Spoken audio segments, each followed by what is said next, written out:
Welcome into the Dynasty Tailgate podcast, a part of the IDP Army Podcast Network. We are into week 5 of the college football slate. I cannot believe we're already here at week 5. We are moving way too fast in this football season. I need more college football in my life, so we just need to slow down quite a bit. But the picture is starting to get clearer. The puzzle is starting to put itself together. We're starting to see the pieces of this 2023 draft class fall into place, and could not be more ecstatic to talk about it. But first, let's tailgate.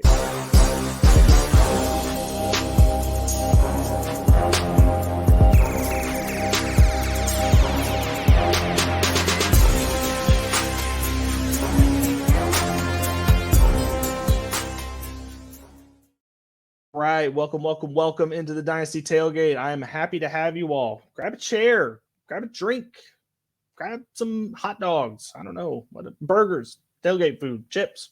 Grab some and let's huddle up and talk about this past week 4 of the college football slate. Let's rewind a little bit before we get on to week 5.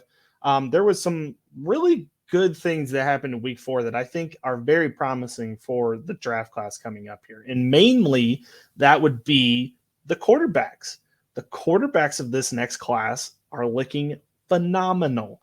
So in this past week, we had 2 go up against each other. So as you remember last year, if you were listening to this podcast last year, I appreciate it. If you're new, well, welcome in and listen to a story that I had from last year. But we watched Malik Willis go up head-to-head against Matt Corral in what we thought at the time was the 1 quarterback versus the 2 quarterback. And this was going to be some heavyweight, big build matchup that was going to be, something that was really going to set things apart. And we were really going to be able to tell who after that game. But turned out neither quarterback was a first-round quarterback, and the matchup did not play out at all. Malik Willis was way overwhelmed in that game, as most players most teams that would be at Liberty, it would be against Ole Miss. But this year, to kind of run that back a little bit, we have the Tennessee versus Florida matchup, which is Hendon Hooker, the fifth-year quarterback who was a transfer from Virginia Tech, versus Anthony Richardson from Florida. Hendon Hooker looks amazing. He is a Heisman candidate officially. He officially planted his flag. Now he's still got to pass the ultimate test, which will be Georgia. We can only expect so much from him in that game. I already feel like the expectations are going to be way too high, but he's already shown thus far, just through these first couple of games, that he has the capability to turn on that next level. He is making his team better. It's not his team making him better, which is an improvement we needed to see from Hendon Hooker after last season, because the Tennessee team was good last season, but they weren't great. And this Tennessee team has a chance to be great, and it's built around him. He has taken his game up from this level to this level. And for the audio audience, just realize I had my hand down low, and then I raised it up a bit when that said that second part. So he is just really taking his game up a notch, and I am excited to see it. He is moving up in my board. He cannot crack the top 2. You're not going to crack the top 2 of C.J. Stroud and Bryce Young, but that 3 spot is on the table, in my opinion. It's very, Will Levis is on there, which we'll get to him in a second, and Anthony Richardson. We'll just get to him now.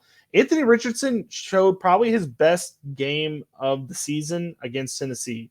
They got down in that game 2 touchdowns at one point. Well, it was only like 11 points. But he was able to kind of get them back in it. It wasn't a complete train wreck. After they got down 2 scores, a lot of people were just like, well, they're not going to be able to come back here. It's not it really. What are you going to get from Anthony Richardson in this position? But he was able to get them back in it. After a couple of lackluster performances he had that amazing Florida had that amazing game against Utah where he really showed kind of the athletic ability, but this game he was actually able to show his arm too. He was completing, he didn't complete all of his passes. There was a couple misses in there, but for the most part, he looked the part. And I think that in this game, he showed what he's capable of in the long run as a quarterback. And I think that is what he's needed to show from the last couple of weeks, because he was completing intermediate throws. We only thought long bomb or short little out that was, only going for 4 or 5 yards. But he was able to complete those intermediate throws that were able to put his players in the best positions. I will say his wide receivers are not amazing. They're good. Don't get me wrong. Justin Shorter, for example, very good wide receiver. They're not great though, and that's a part of the problem. Is if he had one good player on his team that was able to elevate him even further, I think that we would be seeing a little bit more from him. So I think once he gets to the next level at the NFL level, he will be able to show what he is more capable of with his arm, because the talent around him doesn't always show itself. And that's not necessarily his fault, but it is what it is. So moving on, Malik Cunningham. They had a layup game against South Florida, mind you, but Malik Cunningham was able to put 5 touchdowns in the end zone. And I'm starting to like more and more of him. He just, if he bulks up a little bit, if he gets up to that 200-pound range, doesn't necessarily all have to be muscle. It could just be a little meat on the bones. I think that he's going to get even more consideration, because there's a special aspect about him. And I think that, he had his best season last year when he ran for over 1,000 yards. And this season, his legs are still a very dynamic weapon. He's able to show week in and week out, including this week. He was able to, run in a 20-yard touchdown, and he's able to do that with ease. I think you're going to be able to find a use for that at the next level. I really, really, truly do. I guess we'll see. But Will Levis as well. Will Levis at Kentucky is just really great. I've seen, and I know Reese Davis did not technically mean it this way, but you've seen the comp to Josh Allen a little bit. He is not Josh Allen. I know that is kind of a, how he's built, how he moves, how he acts. Like, I can see the frame of the Josh Allen argument, but I don't, let's not get carried away with exactly how good Will Levis is, because I think that might be a little disingenuous to him. However, if you're keeping count at home, that is CJ Stroud, first round. Bryce Young, first round. Will Levis, first round. Anthony Richardson, first round. And Hendon Hooker, I think we can finally cement his spot, first round. That's 5 first-round quarterbacks, I think. I think we've got 5 right now. Now, whether we get more, I don't know. I really – let's just get to the bad – kind of the falling off part of this, the quarterback class. We'll start at the top with Tyler Van Dyke. They had a very embarrassing loss to Middle Tennessee State this last week, where he was benched, quote-unquote benched. He technically – they were just getting blown out, didn't want to get him hurt. I get it. You don't want to hurt your quarterback. So they put in, I think his name's Jeff Garcia. He was the backup, and he gave him a little spark, but it still wasn't what you needed to see. If I had to make a guess right now, Tyler Van Dyke's going to come back for his junior year or his senior year, and he's probably going to transfer away from Miami. I just don't think that he's vibing with how this is going. So I really don't think that he's going to stick around at Miami, and he could still go to the draft. Hear me out. He could still go to the draft, but if you think about it, I just named you 5 quarterbacks that are going to go in the first round. Tyler Van Dyke's going to be the 6th quarterback taken. There's not a lot of times, or at least okay, here we go. And there's the other part of this. Is he the 6th best quarterback in this class? I don't know. Stetson Bennett, he's looked solid for Georgia. Grayson McCall at Coastal Carolina, he's looked solid. My dog agrees. He's looked solid at Coastal Carolina. Am I going to say Tyler Van Dyke's better than them? No, I'm not. And so if you get to that 6, 7, 8, possibly 9th range, I haven't even talked about Sam Hartman at Wake Forest, who's definitely going to be higher than him. By the way, Sam Hartman also knocking on the door of the first round, in my opinion. But that's another person. He's definitely not above Sam Hartman. So if you're the 7th best quarterback in a class, are you really going to go out in the draft? It sounds really short-sighted. You will get the paycheck. You will get the money. I think he should transfer and come back in. Next year's class is more manageable, at least, to get up into that top, because you got Caleb Williams and, I mean, who knows else past that. But this class is just so loaded with quarterbacks. It would not be the year for me if I was going to come out. So Tyler Van Dyke, I would definitely see coming back. that leads us to the other one, which is Spencer Rattler. Spencer Rattler has looked not great at South Carolina. It's been a disaster. And I know there's been a lot of people, including myself, that have said that, he could have been baby Mahomes. Maybe people were saying that. Maybe somebody on this podcast, maybe me, said that at one point in time. He's not that. It's not that. And I don't really and can't really tell you exactly why it's not working out for him. But it's not. And I don't think that he is going, if he comes out in this draft, it's not going to be a very high draft pick. It's going to be maybe even undrafted. Like that's how bad I think. So I'm thinking he's going to come back to Spencer Rattler, and I hope he does, because I think that there is still time for him to develop into a good quarterback and eventually. And I still think that he could eventually put it together, but it's not going to be this year. And I just wouldn't want to go up against the competition in this, because there's at least 6 guys where he's definitely going to go lower than them. And I just, it's frustrating to watch, but it's just the way of the road, to be honest with you. It's just the way of the road, which does bring me to Sam Hartman. They played Clemson last week, and we had questions like Sam Hartman was in a good offense. They didn't play a lot of defense. We knew that he was going to be really good against every bad team that he played. He was always going to put up numbers. Even if they had a decent defense, he was going to be able to put up numbers. So now that when they actually played a good defense in Clemson, he was able to go toe-to-toe with that defense. He was definitely probably the best player on that field out there in that game.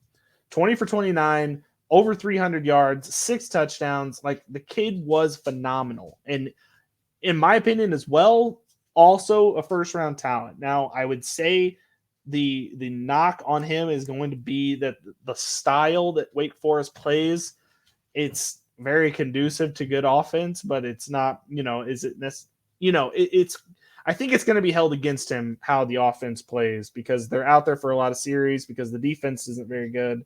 And I think other people that are going to be penalized for being in good offenses and good defenses, I don't think you can do that. But here we are.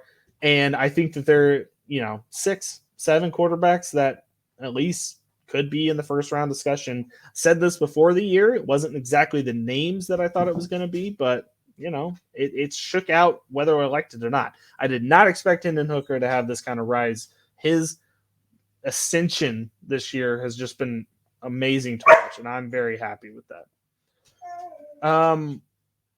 As far as like the other players in the class go, like Zach Evans has been good. Marvin Mims has been solid for wide receiver. I haven't talked about him a lot. Defense side, I got to see up close and personal Felix Nduke Uzama for Kansas State, and got to see him play against Oklahoma. And let me tell you what, he is going to be a problem at the pass rush position. He was very effective, and it was taking 2 Oklahoma guards at a time to hold him back. And even then, they were having a lot of trouble. That guy has a machine on him. And I'm telling you, anybody who is in here for IDP, who's looking for a defensive pass rusher, if you miss out on the Will Andersons, you miss out on the Andre Carters, like you miss out on those top guys. Felix Nduke Uzama is a guy that is definitely going to be very useful to have, honestly, at the next couple weeks or next year, I think. Maybe not right away, but he will get his place up there because he's very good, and I am excited to see him. Okay, well, let's just, we're halfway through, so let's just move on to week 5. So there are some tasty matchups coming up here, including one that is a ranked matchup where a lot of people are disrespecting them, and that is Kentucky versus Mississippi State. That is the first game we're going to talk about. That is my marquee game of the week, and it's all about 2 players. Will Levis for Kentucky. I think he has shown that he did not, it wasn't just all a Wan'Dale Robinson thing for Kentucky. It was Will Levis is Will Levis. He is very good. We're actually going to get to see Chris Rodriguez again, which is amazing. He's back from suspension for some off the field incidents, and they couldn't have come at a better time because they have needed a solid run game this whole entire season, and they finally have one because Chris Rodriguez is that guy. And, it's good. It's going to be good to see two solid running backs in this game. With on the other side, Zach Evans is going to be going at it for Ole Miss. Zach Evans hasn't always been the best running back on the team this year, which on one hand, you can say, well, okay, Billy, this is his first year at Ole Miss. He transferred from TCU there. So obviously he maybe wasn't exactly in the plans at the beginning of the season, but I really thought he would transcend that. Now I've had him at number 2 for a while after, the Jahmyr Gibbs train derailed and we had to find who is the RB2 in this class. And I've landed on Zach Evans because I just like the way that Zach Evans runs. I think it's actually Sean Tucker, to be honest with you. I think that is who our RB2 is in this class. But it seems to be changing by the week. So who knows? Zach Evans could go off in this game and all of a sudden I'm looking silly. Kentucky being not favored in this game, even though they are the 7th ranked team in the country, should tell you exactly how A, Vegas views it, and B, how bettors view it, because they have bet that line up from 6 to 7. So a lot of people are thinking Ole Miss and Lane Kiffin are going to go in there and beat Kentucky, but I don't know. I'm indifferent. I'm just hoping Kentucky and Will Levis can actually just prove everyone wrong in that aspect, because I think they can and I think they will. So I can't wait to see that one, to be honest with you. Alabama, Arkansas is actually another fun game to go at that. So on the Alabama side of the ball, Bryce Young, I don't have a lot of questions. He is the one thing holding that entire team together. I'm not going to lie. They are super lucky to have Bryce Young because the running backs on the team aren't amazing. Jahmyr Gibbs is pretty much been allocated as just pass catching work. He doesn't really run that much. Jason McClellan took over for him. Jason McClellan does not look great either, but he's also younger. He's not available to be drafted in 2023. So there's a development process going on there. But as far as the wide receivers go, Jermaine Burton, no. He's not dominant. And to me, you have to be dominant. And I know that the argument against myself in this is that Chris Olave has looked amazing for the Saints this year. And I only talked bad about him last season because he was getting outplayed by, Jackson Smith-Njigba and Garrett Wilson. But I don't know. I just can't do it. I can't say a player that is not dominant on their own team. Jameson Williams was on this team last year, and man put up 1,300 plus yards one season with Bryce Young. Burton coming over from Georgia has not been able to replicate that success. And I don't think that there is a wide receiver on this team that is eligible. That is somebody that we're going to be looking at in this draft. It's weird to not have an Alabama wide receiver that isn't, an automatic draft him kind of guy, but I don't think they have a running. Well, Jahmyr Gibbs will be good in later rounds in dynasty drafts, but as far as an upfront talent, no, doesn't have it. On the Arkansas side of things, so we got Drew Sanders and Bumper Poole on the defensive side of the ball. They had all they could handle with Texas A&M last week. That was not exactly promising from their side of life, but I would like to see Arkansas make this interesting. Now, Alabama's 17-point favorites, which should tell you the kind of disrespect that they have for Arkansas, but I don't know. I'm kind of hoping it'll be close. Ohio State plays Rutgers this week, and while this game is not going to be close, I don't think at all even. I mean, the point spread's nearly 40 points. I would love to see this Ohio State offense be full again. Is the only reason I'm mentioning it. Jackson Smith-Njigba is out, and he has no timetable to come back from. He has a hamstring injury that's kept him out, and Travion Henderson was hurt last week. Can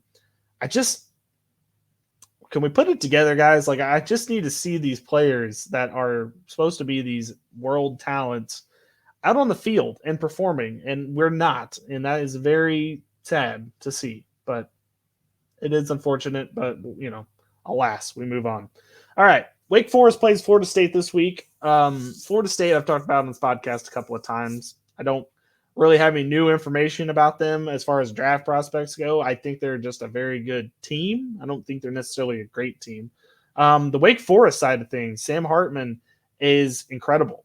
And the interesting thing about this game to me is that Florida State is the favorite in this game by a touchdown. I think that is a huge mistake. Because when I saw Florida State play Louisville, I was actually at the game. I didn't think Florida State was all that good, and they are getting this fun little 4-0 run that they're on right now. It's cool. Florida State's back. We lost out on that huge draft prospect that chose Jackson State over us, but we're still here. We're still here. I think this is a Wake Forest blowout, in my opinion. Like, I just don't see how it's even going to be a question, to be honest. I believe highly in Wake Forest and what I saw them do against Clemson. Now, some people could say, well, they're going to have a letdown game after playing. They were let down in that Clemson game. They lost. So I think they're going to come back with a ferocity, and this will be a great signature win for Sam Hartman in this season. And I can't wait to watch them. Another marquee game for this week is Clemson versus NC State. A lot of people are saying that NC State is overrated. I cannot say I disagree with you there. They are number 10 in the country. Devin Leary is supposed to be a all-world quarterback, but I don't know. I've seen a lot of up and down from him. I actually have him in a Devy league, which is kind of funny because I've been able to follow him even closer. And literally, like, 1 week, he'll be great. Next week, bad. 1 week, he'll be great. Next week, bad. He's just been like, when there's a bad team on the field, he's going to crush it. When there's a good team on the field, not always the best stats wise, not always the best looking.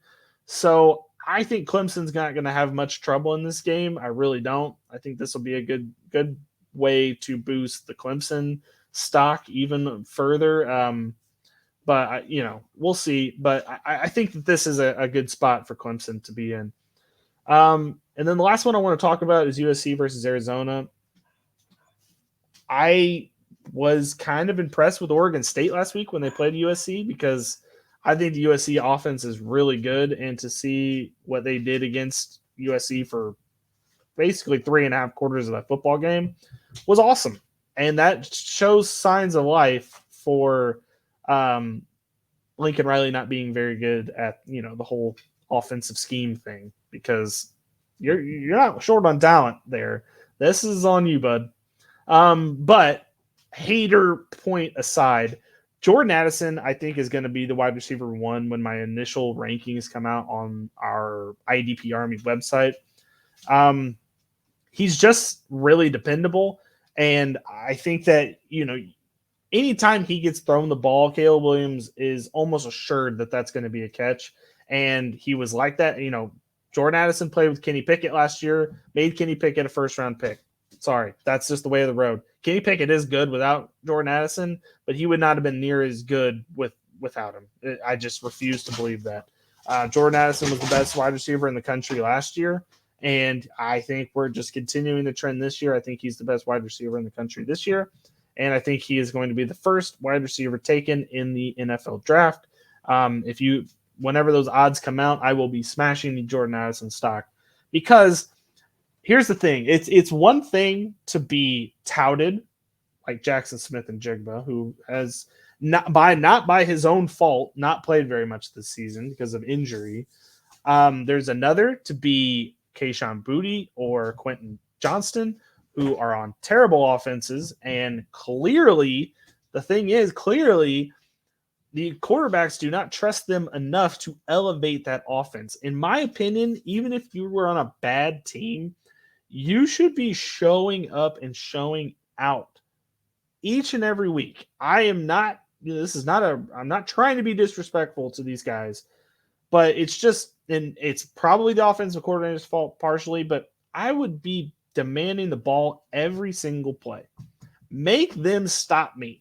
And if they are stopping you, that is concerning. If they're not, because especially Quentin Johnston, TCU played SMU last week. SMU is a bad defense. Quentin Johnston was barely out there. He was out there. He was barely used.